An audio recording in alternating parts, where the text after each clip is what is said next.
Hello, everyone. My guest today is Alex Kilkka. He's an intellectually curious life hacker, software developer, and small business owner based in downtown Austin. He was formerly a management consultant at Accenture, and he currently runs Austin Data Solutions, a 5-person consultancy specializing in solving business problems with some of the latest technologies. Alex, are you ready to take us to the top? I'm ready to take you to the top. All right, man. All right, so tell me what that means, specializing in solving business problems with the latest technology. What does your data solutions company do? So we do a combination of like data analysis, diving into people's like survey results, trying to figure out what our customers actually complaining about using natural language processing.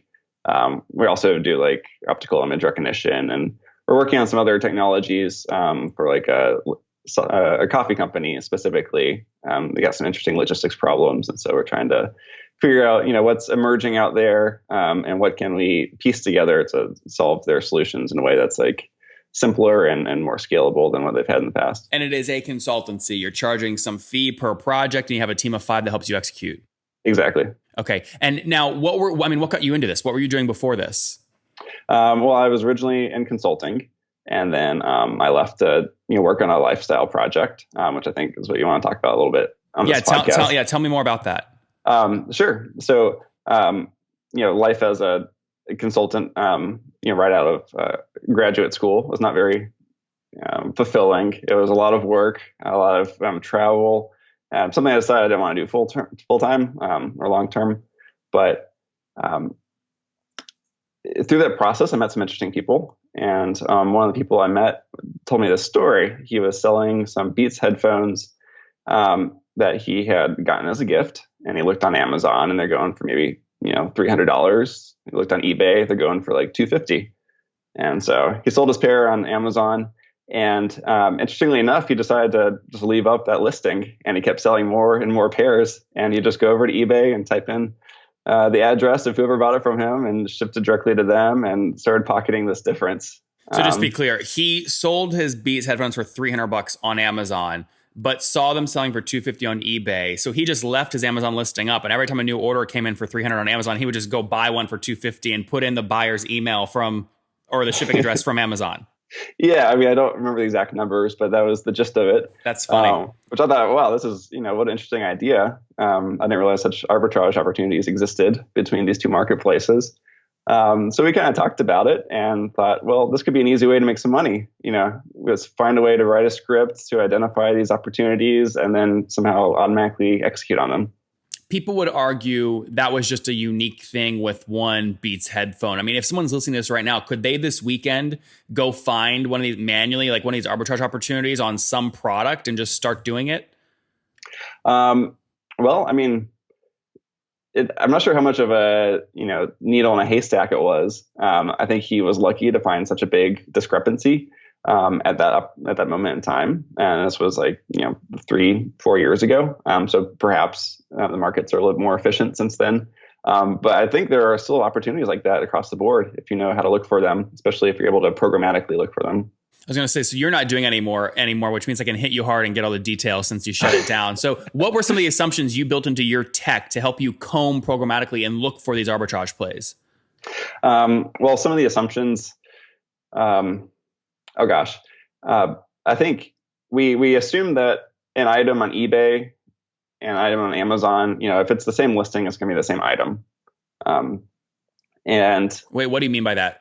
Well, for example, some items have product numbers. Some items have very specific product numbers. So if you go to an Apple store and you look at the back of the box, there might be a UPC code, or there might be, some detailed SKU that you can use. But there are actually a lot of products where it's not very clear on the listings if it's the exact same product. It might look identical, but maybe the color is slightly different, or maybe it's from an old lot and they're selling a new lot. Or maybe somewhere buried in the page says it's refurbished or it's missing a box. So, one challenge is trying to find exact one-to-one match so that we knew we were actually arbitraging the same item. So we assumed going into it that wouldn't be as much of a challenge as it turned out to be. Okay. And then we also assumed that if we're able to successfully arbitrage these opportunities, that's it. We buy it on eBay, sell it on Amazon, end of the day. But we didn't realize there's such a human factor as well of, certain vendors not shipping on time or being sketchy and shipping inferior damn quality. Humans. Or people on the Amazon side deciding to return their products maybe outside of the eBay return window, but still within the Amazon return window. So it's you had like to a hot figure that potato. out. Right. Yeah.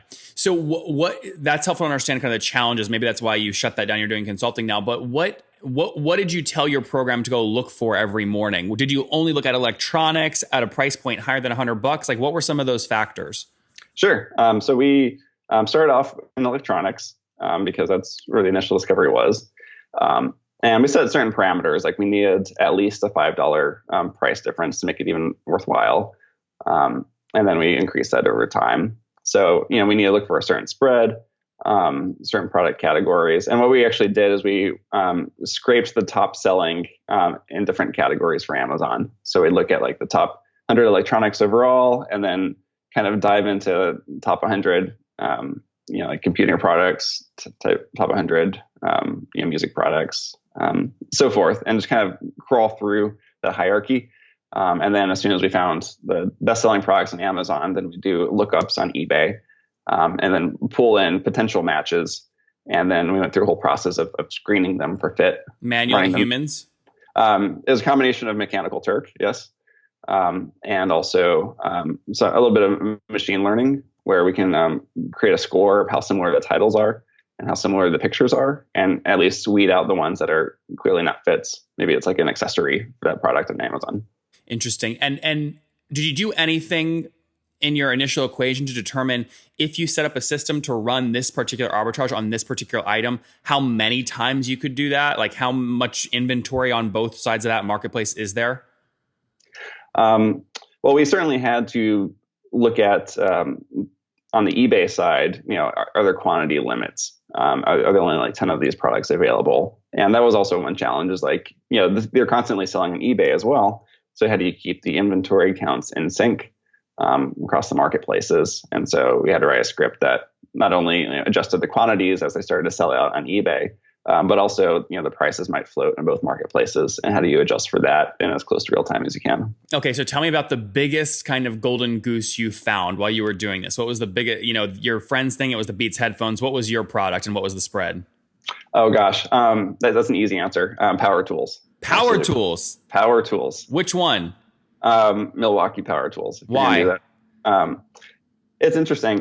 So some of the biggest challenges we had, again, were vendors not shipping properly, customers, being uneducated, trying to match products across marketplaces.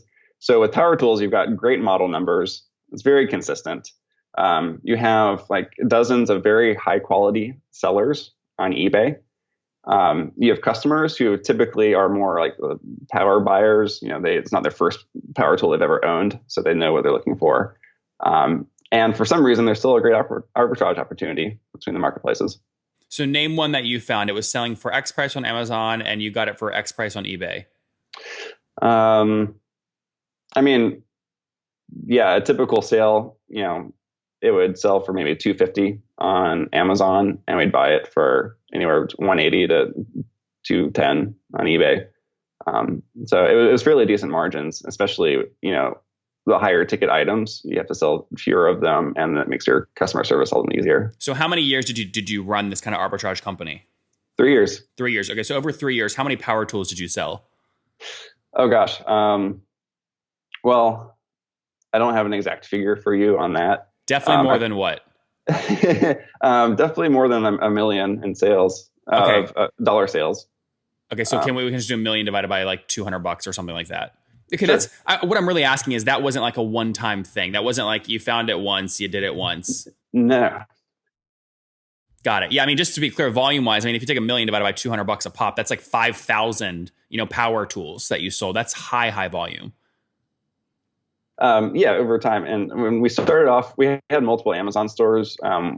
We initially started off as kind of like a general seller, but eventually we found this niche and spun up a company called Austin Tool Company. And we specifically just focused on power tools. We branded as such. I I love and this. kind of dominated the segment. This is proof that if you just look hard enough, I mean, you could do what you did with just sweat equity, right? Go find the arbitrage play yourself, manually hunt, click through both marketplaces, and then start codifying it once you find something with scale. I mean, if you sold 5,000 of these things and you bought them for 180 and you sold for 240, 230, whatever, that's a minimum $50 spread at $5,000, volume. You can do the math. That's what is that? $250,000 right to you. That's amazing. Well, there's also like transaction fees, and Amazon takes a cut. But yeah, I mean, the math can certainly work if you're able to, to write it in a scalable way. So why'd you shut it down? I decided to shut it down. There was a policy change specifically that made it more difficult. Amazon changed their return process. And so now if a customer opens a return with a seller on Amazon, they're immediately issued a return label. And that return label is to whatever default address you have in the system. There are some ways you can work around it, specify certain return addresses for certain SKUs, but it added a whole lot more complexity. Because what I don't want to do is receive inventory, yeah, in my condo. In your apartment, yeah. Yeah, I don't have anywhere to store it. By the time it arrives, it's going to be outside the return window for eBay. And at this point, my other business was growing. And the consulting. Right. So. Interesting. Yeah. Okay. So okay, good. So that's helpful to understand the power tool thing. Give us one more example. What was the second best?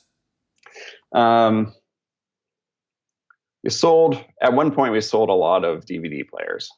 This was DVD players, but they were a combination DVD and cassette players. And I think people wanted to be able to record from one to the other. I'm not sure why that was so popular at the time, but and give me the spread. What did that sell for typically on Amazon, and what were you generally able to buy it for on eBay? The price points were a little bit lower. I could probably sell it for $200 on Amazon and buy it for $120 to $150 on eBay. Why? Bezos and Amazon pride themselves on always having the cheapest prices. You found something that goes against what they pride themselves on, which is they're actually priced higher. I mean, this seems like something that they'd buy this tech from you in a heartbeat for a lot of money because you're running a real true arbitrage play. And perhaps, I'm not sure, I think there are multiple reasons why these opportunities may exist. I mean, from a seller's perspective, eBay is certainly easier. So, I mean, you may have more people participating on the eBay platform. Amazon certainly has a higher level of customer service and better user experience. So you may have buyers preferring Amazon. I mean, Amazon certainly, they can make a case for being the lowest price. They're certainly lower than a lot of retail, but I don't even know if they really push that anymore as, come to Amazon because we're cheaper than any other online store. Just because they have so much volume spread. I mean, I just was with Davis Smith in Blacksburg, Virginia, giving a keynote. He did babies.br in Brazil. And he got in a wicked price war with Bezos on diapers, where Bezos basically dropped the price of diapers to almost nothing, specifically to put babies.br out of business or hurt their diaper sales. I mean, so he waged a serious price war and won. I'm just wondering, I mean, if you have, maybe it's because this arbitrage play, while you made $250,000 more doing it, it's not a big enough arbitrage in the millions or hundreds of millions for them to really take notice. Maybe that's why. That could be. It could be because it's spread across a lot of different products. I do think that Amazon does follow up with sellers if you, are particularly successful in a certain category. Did they call you? You ask for suppliers and that type of information. Did they call you, Alex? They called me a few different things. I had different names for different stores. And actually one thing we did is we made all of our customer service reps female in the email correspondence because people tend to be nicer to them. The little things work sometimes. The little things work. All right. So last question here to kind of sum up that business, because obviously you're doing consulting now. You're not doing it anymore. How many just total volume of units you sold? You did about 5,000 power tools. Altogether, how many units? Altogether, how many units? I'm not sure I've put that number together. Definitely north of what?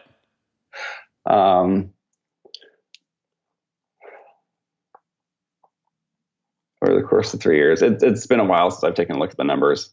If you want, I can follow up after the show and then try to get those for you. Just give me back, like, give me something you're definitely sure it's north of, like north of 10,000. I mean, you did 5,000 power tools. You're definitely north of what, 5,000?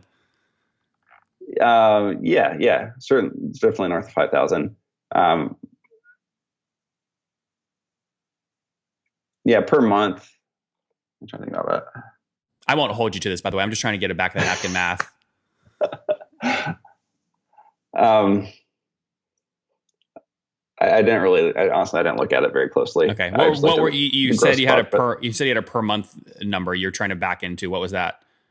Well, on average, made 4,000 to 6,000 in gross profit per month, or 4 to 10, depending on the holiday season. Yep. So if you do back the envelope, that's still tricky math because you got to multiply up times. If that's like 10% on average per sale, then you got to multiply up and then divide by average sale price. Yeah, it's not very clean numbers for you. Yeah, no, that's okay. That's good. We got some really great examples. This is a good. I wanted to feature this because I think it's a great arbitrage play that anyone can do if you just look hard enough and you find the right deals. So you're doing consulting now. 5 people here in Austin. You're helping coffee chains with supply. It sounds like supply chain management and other stuff using your tech background, which I think is great. So let's wrap up here with the famous 5. Number 1, what's the last business book that you read? I just finished one by it's the science of when. It's like a when to book. That's how the author pitches it. So that was pretty interesting. Some information in there, like, what's the optimal time of day to do certain types of tasks. When should you not have your first meeting? When should you definitely have your first meeting? If you're going to interview, do you want to be the first person or the last person? That's funny. So it's like the science of when, like the timing. Yeah. Yes. All right. Number 2, is there a CEO you're following or studying right now? Well, I mean, I love seeing Elon Musk here at South by. I was at the panel that he decided to crash.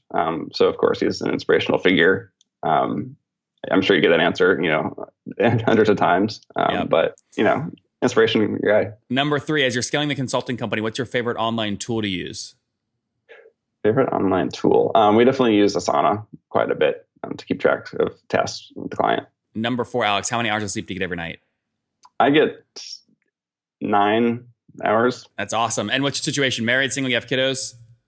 I am in a long-term relationship. Okay, so not married, no kiddos. No kiddos. All right, and how old are you? I am 29. All right, last question. What do you wish your 20-year-old self knew? I would say just, don't let fear hold you back. Take calculated risks. It'll work out. Guys, there you have it from Alex. Take calculated risks. It'll work out. He got sick of doing consulting for one of the big guys and said, you know what? I heard this weird arbitrage story on Beats headphones. I'm going to go do it myself. He found a niche where basically he said, okay, these power tools are selling for $250 on eBay. I can sell them for $300 on Amazon. He wrote a script to basically help run that system and did many, many thousands and thousands and thousands of units across many different industries, power tools, DVD, cassette players, etc. Then some policy changes happened on Amazon. He had to basically shut that down because he didn't want to deal with the additional complexity. Now building a consulting business called Austin Data Solutions here in Austin, Texas. Alex, thank you for taking us to the top. Thank you, Nathan. It's been a pleasure.